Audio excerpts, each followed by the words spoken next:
Hey, it's Rich, Tennessee Homestead. How the heck are you today? Getting ready for the weekend? Huh? Got plans? Cool. Today's just going to be a hodgepodge. Okay.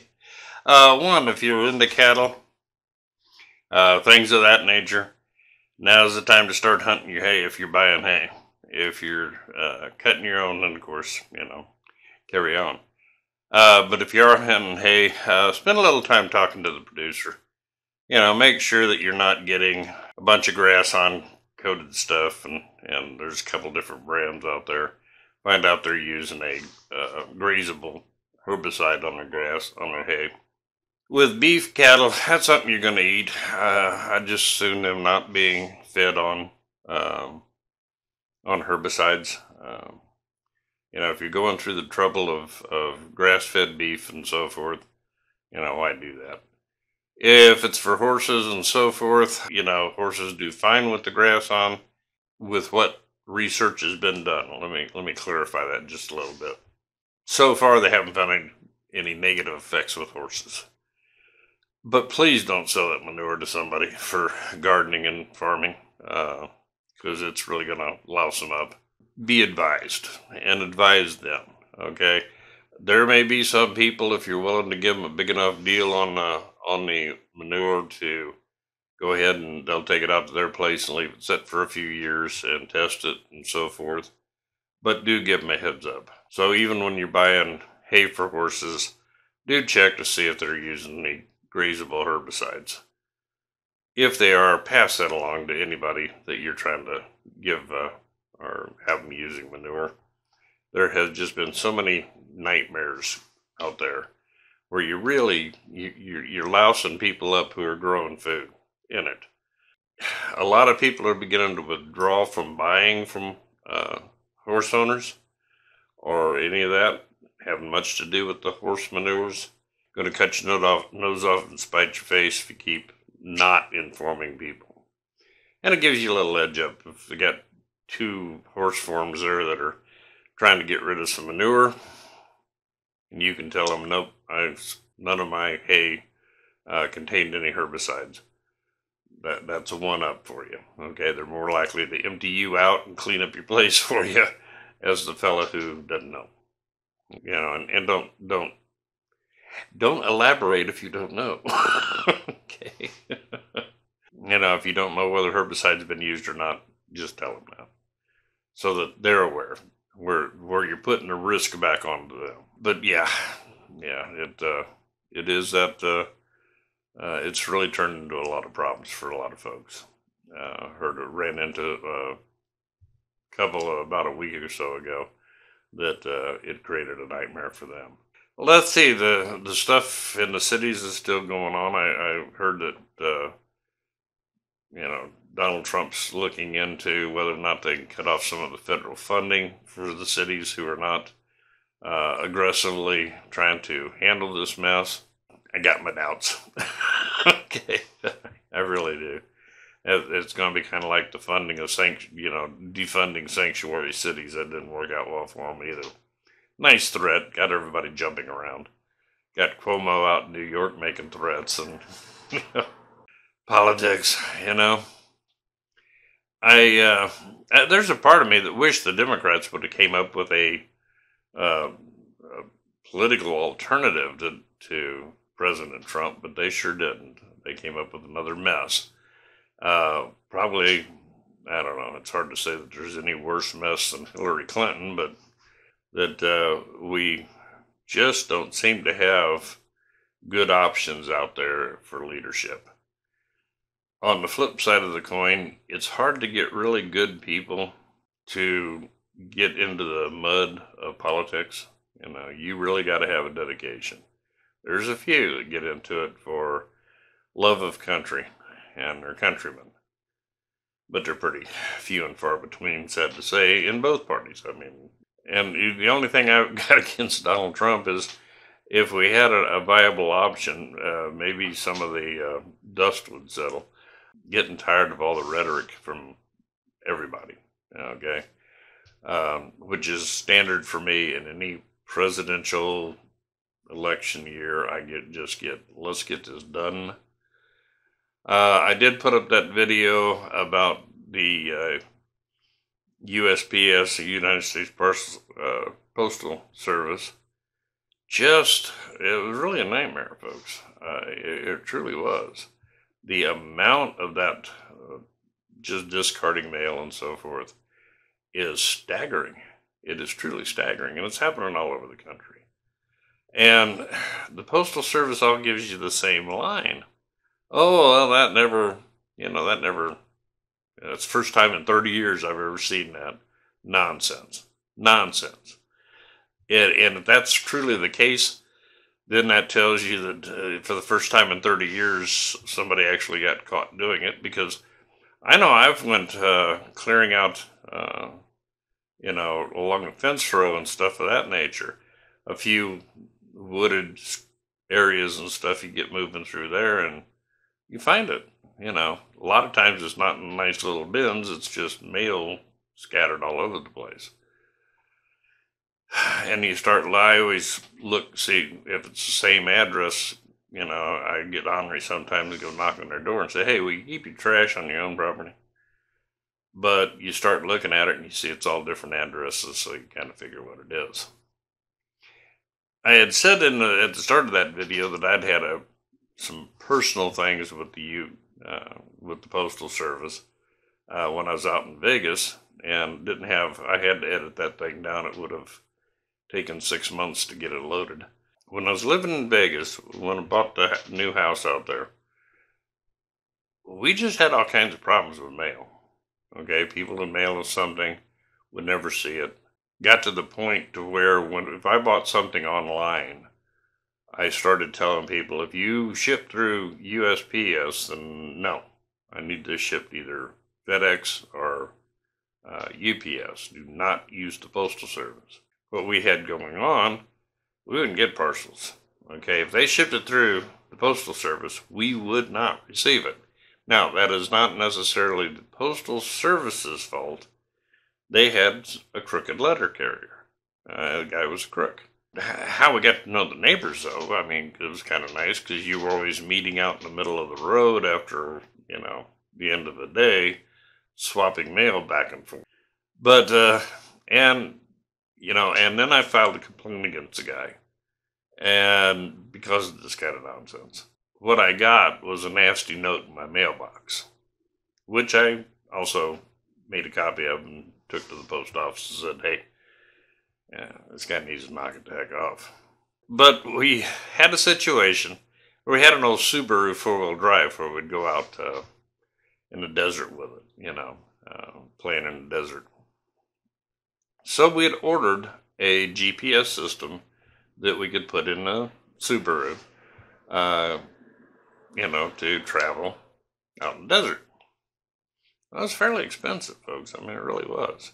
Get the little notice that it had been delivered, and we're looking and it's like, man, not here, it hasn't, So I called the shipper to the company I bought it from and told him I've never received this.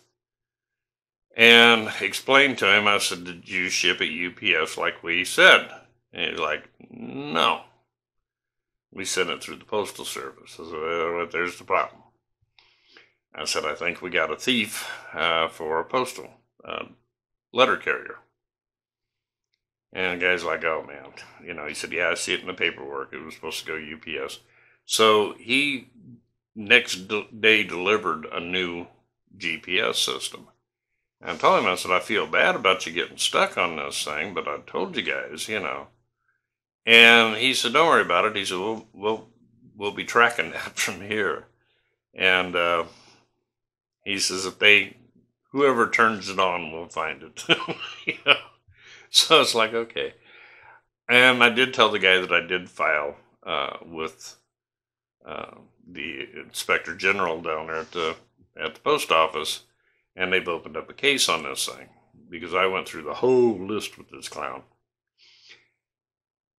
And sure as heck, a day or so later, the company called me and called the post office and gave them the address and coordinates of where that GPS was turned on. It was the letter carrier's house. Okay. And when they, according to the postal inspector, when they got to this guy's house, he had a garage full of stuff. A garage full. You know, it was later, a year or two later, you know, they did fire him. Year or two later, I bumped into this inspector, and I asked him, I said, how much time did this dude get for all that theft? Got probation. He said, that's all they really get. A year's probation. Sometimes they have to pay restitution. He said, it's got to be something really serious for him to get any real jail time. I just looked him right in the face, and that's the reason this is going on. You know that, because that circulates through the Postal Service, and they know that they're not really going to pay any true consequences. And I said, I would have rather filed charges through the Las Vegas Police Department and had the fool arrested for grand theft, because it was that expensive, okay? And he said, yeah, he agrees. He said he would have probably been prosecuted. He said, but that's the Postal Service. And he went on to say that it was to deal with the unions. So, my personal feeling on the Postal Service, okay, and on Americans. Back, I remember in 2009, they were looking at 2008, 2009, Barack Obama's administration was looking at ways to put the Postal Service back into the black. Because technically that's where it's supposed to be. Taxpayer dollars, okay, do not need to fund the Postal Service. It's a delivery service. Now that you've got the, you know, the DHLs and FedEx and UPS and all that, the Postal Service could be phased out and things be shipped through these other services. People were complaining that, oh, you know, it costs more to mail a letter through like DHL or these groups. Well, yeah, because they charge you for what they do plus a small profit margin, which is what the Postal Service should be doing. They're not. Instead, for that cheap letter you get to mail, all the rest of us get to pick up the tab through our tax dollars. See what I'm saying? And so as email and things like this have come along, you begin to ask yourself, why am I doing this? Could they save us some money? And that's exactly what this whole hoopla is about. It started way back in, 2000. It actually started before then, where the government's looking at, hey, Postal Service, you're supposed to be self-sufficient here. We're basically to just help you through hiccups, but you're supposed to be self-sufficient. And they're not. Union, okay, highly paid. Okay, for what they do, they're highly paid.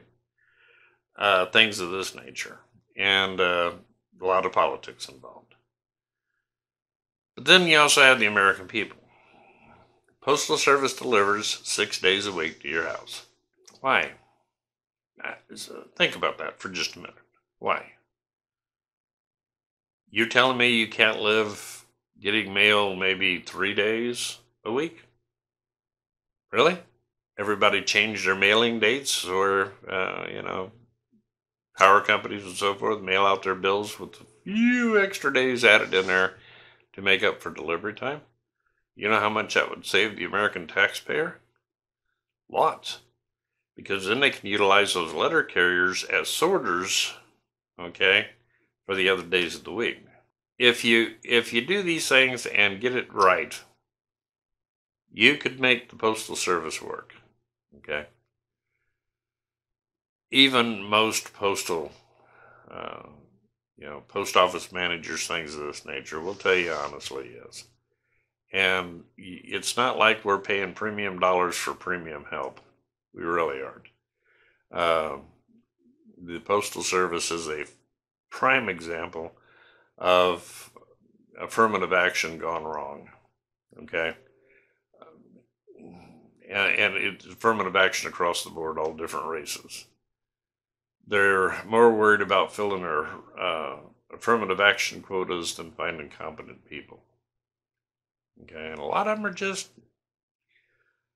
lazy bums, and that's the reason we ended up with the kind of stuff you saw in that video. So be advised.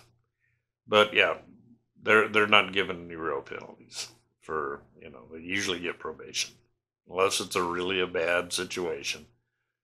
Usually just get probation and terminated. Because that's about the only way the Postal Service can get rid of them. Lay them off for, have a serious enough situation to where termination is justifiable. Something to think about, and that's really where two administrations, although the Democrats don't want to fess up to that, have been trying to get a handle on it. We are spending billions and billions of tax dollars so that you can get mail 6 days a week, okay? Or not if it hits in the dumpster. Things of that nature. Folks, don't tell me you got to go out to that mailbox every day. You don't. You just don't. All right? And just cutting that delivery back to 3 days a week and utilizing those employees in other places would reduce staffing at the U.S. Postal Service, probably cut it about in half. Now, yeah, you got unemployed people. Well, that's the way it goes. I mean, I don't know what the guys from Pony Express did when they got rid of them. It's time to look hard at this. And yeah, it may make a little more inconvenience for us. Okay. Well, what would you prefer? Inconvenience or higher taxes? Because that's going to be your options. Because every year it gets worse. So that was kind of one of my pet peeves with the Postal Service. This election, I hope you guys share that video out there. We really need to start getting the word out that this can't happen. This can't happen. Democrats are pushing very hard for it. You look at Paterson, New Jersey. That was a local election, folks. Local election. They flooded the town with ballots.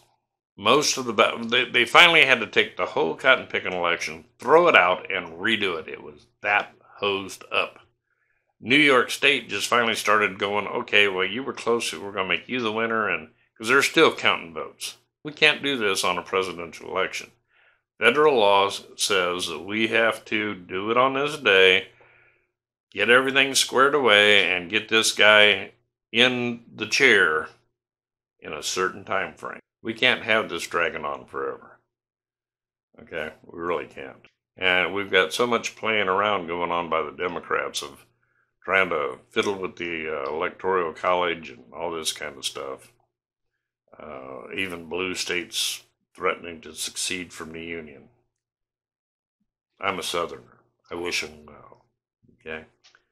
I would like to see California and Oregon and Washington just trot along. And New York. And because those little strongholds with everything they've got going on, people running out of them like their tushes are on fire. And they're not going to be much of an economic driver in the near future. Plus, California hasn't thought very long about, if we succeed from the Union over political foot stomping and crying, how's the rest of the country going to look at us? And are they going to treat us like, oh, you guys make wine, keep it. If we're going to get imported wine, we can get it from Italy. Have a nice day. Okay, see what I'm saying? So I don't think they've looked at those situations long term. They better be totally self-sufficient. And I see a lot of electrical lines and gas lines coming from other states that wouldn't be joining into their little problems. And they're liable to find themselves in the dark and without gas, okay? So, take all that with a grain of salt. It's just a bunch of temper tantrums thrown by immature individuals. Watch what you're doing. I do want to warn subscribers. They are shooting at people out here. They really are. Use care and caution. Okay. These kids are going crazy because nobody's putting their foot down on them. Gonna have to edit the heck out of this one to get it shortened up enough to utilize. And hope you guys have a great weekend. Wonderful week. Next week, you're going to see getting back into agriculture. Because this stuff here, if you don't know what's going on by now, you probably never are. I'll throw a few rants in there, I'm sure. But yeah, I want to get back to doing agriculture. All folks, have a great weekend. Love you guys. I appreciate you.